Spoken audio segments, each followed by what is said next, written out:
بسم اللہ الرحمن الرحیم۔ بصیرت ایک بہت بڑی نعمت کو کہا جاتا ہے۔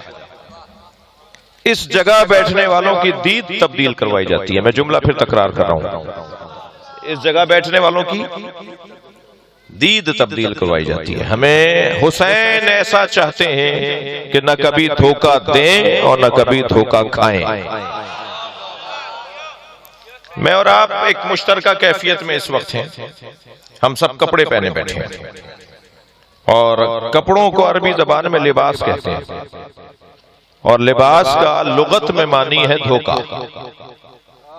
لباس یعنی دھوکہ، یعنی ہم سب ایک کیفیت میں سب مبتلا ہیں، اور وہ ہے لباس کا پہننا۔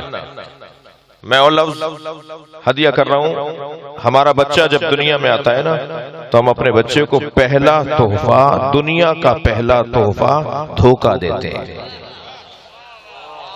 تھک رہے ہیں میری باتوں سے آپ نے دیکھا جس نے بڑے مہنگے کپڑے پہنے ہوئے ہوتے ہیں ہم اس کے سلام کا جواب اچھا دیتے ہیں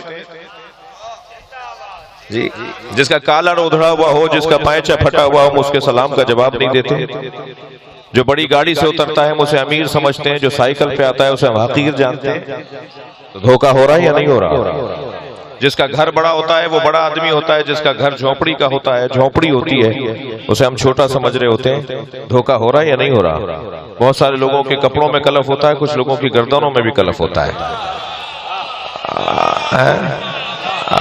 اللہ گردن کلف لوگوں کو پسند نہیں کرتا، اور اگر اپنا غرور مٹانا ہے تو اس کا ایک ذریعہ فرش عزائے حسین ہے۔ ہم اگر جامری صاحب مجھے اپنے بیٹے کی شادی میں بلائیں گے نا، اپنے پوتے، اپنے نواسے، اپنے گھر کے کسی جوان کی شادی میں اگر بلائیں گے اور مجھے اس فرش پہ بٹھائیں گے، میں کبھی بھی نہیں بیٹھوں گا۔ لیکن میں حسین کی مجلس میں آیا ہوں۔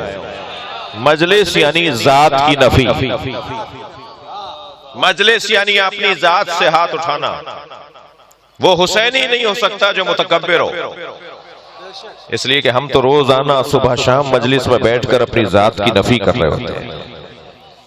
میرے مولا حسین فرماتے ہیں من کانا بادلا فینا فلیرحل معنا۔ ان کے ساتھ چلنا مشکل ہے، یہ گھرانہ بڑا مشکل گھرانہ ہے۔ اس معنی میں مشکل ہے کہ ان کے ساتھ چلنے کے لیے یہ حبیب بننا پڑے گا یا مالک اشتر بننا پڑے گا۔ آپ ہمارے لیٹسٹ ویڈیوز کے بارے میں جاننا چاہتے ہیں تو ہمارے چینل کو سبسکرائب کریں اور بیل آئیکن کو پریس کریں۔ شکریہ۔